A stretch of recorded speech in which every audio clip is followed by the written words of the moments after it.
Spann. How are you today, sir? Happy Monday, gentlemen. How are you? Good. Well, you got a few fun days ahead of you, don't you? Well, look, I just want to cut to the chase, Spann. Do I need to spend night up here tomorrow night or not? I mean, I want specific stuff. I know that it's impossible for you to know, but by golly, I'm going to ask it anyway. All right. So I think that probably would be a fairly good idea. We have winter storm conditions expected for various parts of the United States. And let me just say, a winter storm is defined differently in different parts of the country. Okay, so let's start with the southern situation. We have winter storm warnings in effect now for parts of central Mississippi, North Alabama, and extreme South Tennessee. Some of the cities involved in the winter storm warning would include Jackson and Columbus, Mississippi, Birmingham and Huntsville, Alabama.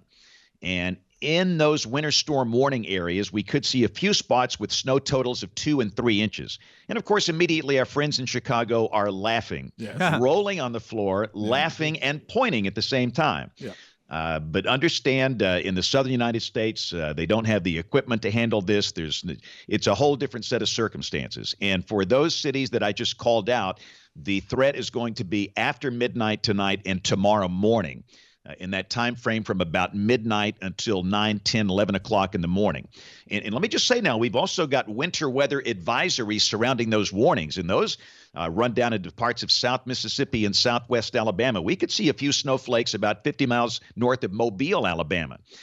Maybe a few snowflakes in Montgomery, Alabama, but down there, obviously not as much. And what's going to happen, temperatures will fall. Now, in these places today, it's going to be 60. You guys will be out in your tank tops and flip-flops today. But tomorrow, with an Arctic front, temperatures will fall and we go below freezing as the snow falls. And a pretty decent part of the day will be below freezing. Hopefully, there'll be enough sun tomorrow afternoon once the snow ends to evaporate some of this and kind of mitigate the problem for Wednesday morning. But Wednesday morning could be a mess as well. So that's the southern part of this. Now, up north, we have winter storm warnings for parts of Michigan, Wisconsin, Iowa, Minnesota. And obviously, it's a different situation up there. They're going to see snow totals up to about a foot in spots. That's a big-time winter storm. And in terms of the snow totals across the country, again, the southern part of this thing, Jackson, Birmingham, Huntsville, Chattanooga, Knoxville, Roanoke, parts of West Virginia. That's the southern end of it. The northern end around the Great Lakes over into New England. And the other story, guys, the cold air coming in behind this snow will be brutal up north. When you see Barney pink on our maps, that's not good. Oh, buddy. But Barney Pink would represent air temperatures down in the minus 30s Fahrenheit. Oh, baby. Wind chill indices down to about minus 50 Fahrenheit. And this is the coldest air easily our friends have seen in the past 20 years. Cities like Bismarck, Minneapolis, St. Paul, Des Moines, Madison, Milwaukee, Chicago, Indianapolis, Cleveland, Detroit. It's brutal. Now, thankfully, if you're in the southern United States, it's just a glancing blow. This is mainly affecting the upper Midwest and the Great Lakes. I was pulling up some of the data from the National Weather Service in Chicago. Their actual forecast lows Wednesday morning around minus 25 below zero in the city. Now, on the lakefront, they're going to drop to 15 below. It's going to feel much better over there because of the warmer water. But that's a sign of what's going on. Did you just say minus 15 feels better? I guess it is better than minus 24, isn't it? Yeah, it's actually warmer. And then if you go north of there, in Minnesota, they're going to be like minus 30 to minus 35. Hello. And these aren't, let me stress now, these are not wind chill indices. These are actual lows. In fact, over the weekend, our buddies at International Falls, Minnesota, hit minus 44 Fahrenheit. Have you seen Niagara Falls? No. It's always roaring. There is no sound. It's froze. That's weird. Have you seen it, James? Yeah. There's nothing going on there. Strange look. How odd. That is odd. And of course, people have emptied the shelves in these winter storm warnings overnight. All the photographs I'm seeing are pretty staggering of the milk and the bread sections.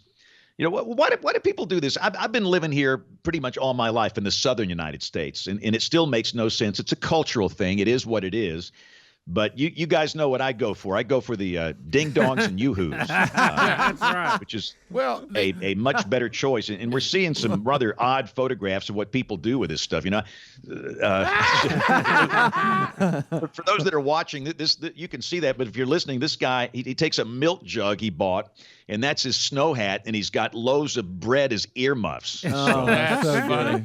yeah, funny. The choice of food it is items what it is odd, and then also where you live, the beauty of where we live, it'll correct itself pretty quick.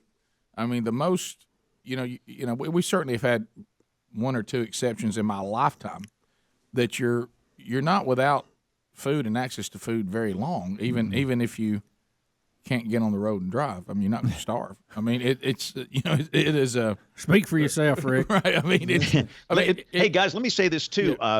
People are asking, will this be like 5 years ago today? For those that don't know, 5 years ago, we had this thing called Snow-mageddon in cities like Atlanta and Birmingham. Yeah, I remember. And this, Just a few flurries this was coming not our a way, good wasn't it? situation. We fouled this up. We forecast a little snow, and that's what happened. Understand, this was about 2 inches of snow, but we missed the impact, and that's all that matters. It's the impact. And we figured the roads just weren't going to be that bad. And what happened with Snowmageddon 5 years ago today, it was snowing, and the air temperature in cities like Atlanta and Birmingham was 18, 19, 20 degrees. The ice accretion process is radically different at 18 degrees. Typically in the southern cities, it's 30 to 35 when it's snowing. And what happened, we had snow melt, and immediately the snow melt turned to ice, a flash freeze. And for most of us, we have no experience with a flash freeze.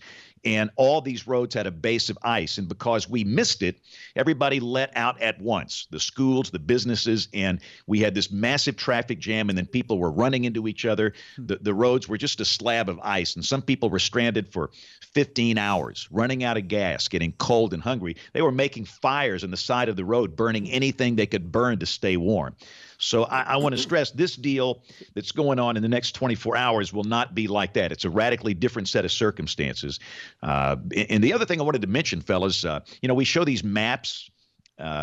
Snow doesn't follow county lines and state lines. I mean, this is nice for a presentation. Right. It doesn't work that way. Never has, never will. This is just a guideline. Some people listening to us in the winter storm warning will not get any snow. Others will. It's just a guideline. So remember that, we're doing the best we can do here, but these maps don't necessarily always represent and never will exactly what's going to happen. Well, that's why I was kidding with that straightforward question to begin with. Mm-hmm. From what we've gathered from you and others in your profession, this has the least amount of – it's so difficult to be specific, especially in southern states, involving snow, how much, and where. It's almost impossible. You just have to give a general, here's how it looks. Oh, yeah. And listen, one side of town might have 3 inches of snow. You go 5 miles on the other side of town, they get absolutely nothing. Right. And that's the way it's always worked with these things. And there's a limited skill set. We're a lot better with severe storms and tornadoes than snowstorms, but you got to be ready for this. And I think for a lot of people in these winter storm areas, the schools will probably make a decision to close, and they'll do that later today. And again, one more thing, guys, don't be mad at these school superintendents. They're trying to do the right thing, and whatever they do, people are going to be mad at them. Yeah. People are just going to be sending hate mail and nasty stuff. They are doing the best they can do to do the right thing, and they'll make those decisions later today. And whatever they do, people are going to be mad one way or the other. So just take it easy on them. If you need to blow off some smoke, send the hate mail my way. I can handle it. Spann, thanks for the update, buddy. Thank you, James. Wow. Okay, you guys have a great day. Enjoy the next couple of days. You know what that means, don't you? Oh, sure. 3 foot. Yep, they just didn't want to say it. Yep. They didn't want to. I read between the lines. They didn't want James, to you create- ain't fooling us. They didn't want to create panic. Somebody decide where the snowman's going to be. We'll be back. Put him up next to Big Boy. We'll be back. More Rick and Bubba next. Rick and Bubba, Rick and Bubba.